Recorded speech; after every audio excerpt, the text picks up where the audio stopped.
Abigail is currently streaming on Peacock if you want to watch it. That is where I watched it. It's a pretty solid movie. Um, don't usually watch vampire movies, but I've heard good things about this movie. Plus, it has Melissa Barrett in it, who was in the Scream movies. She did a fantastic job in 5, and I really liked her introduction in 6, but didn't really care for her for the rest of the movie, which is honestly the opposite of a lot of people. A lot of people loved her in 6 but didn't like her in 5. But yeah, back to the actual movie. We also got the girl um, who is in Lisa Frankenstein and in Freaky. She does a amazing job in this movie, but unfortunately, once she turns into a vampire, she doesn't last very long. The gore in this movie is really, really cool. Um, I do think they gave Frank a little bit too much plot armor.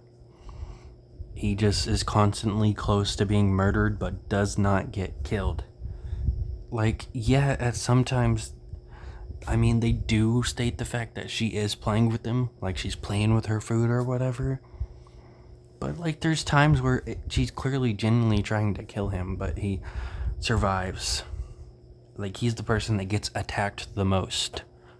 And he's the one that always survives, and he ends up being, like, the main final villain or whatever. We also got Angus, who was in Euphoria, who sadly passed away. That is a show that I plan to eventually watch. When I do, nobody knows, because there's a lot of movies I need to rewatch. There's a lot of movies I want to watch.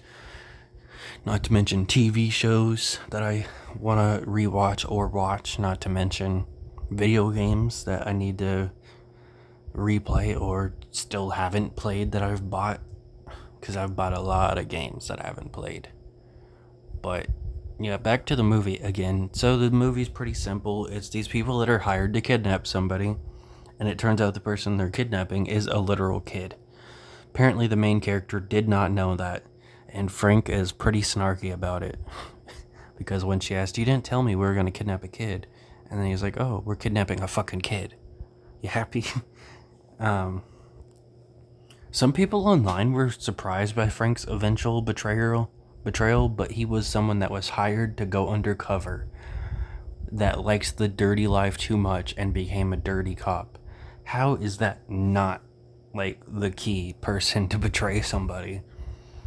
Angus is the first one to die, unfortunately, gets decapitated. He doesn't do too much in the movie. Would have been cooler to see more of him. Rickles, they established the fact that her and Rickles are going to work together because they don't trust anybody else. Then they once again establish that fact, and he dies right after.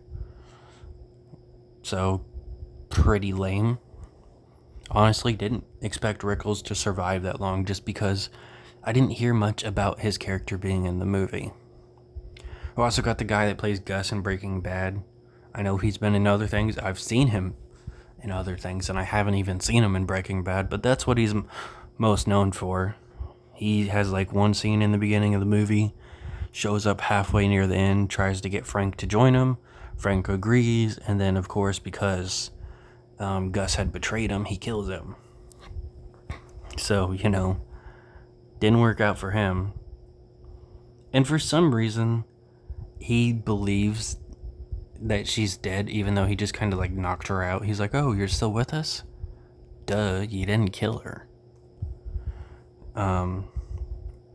We got the typical meathead guy.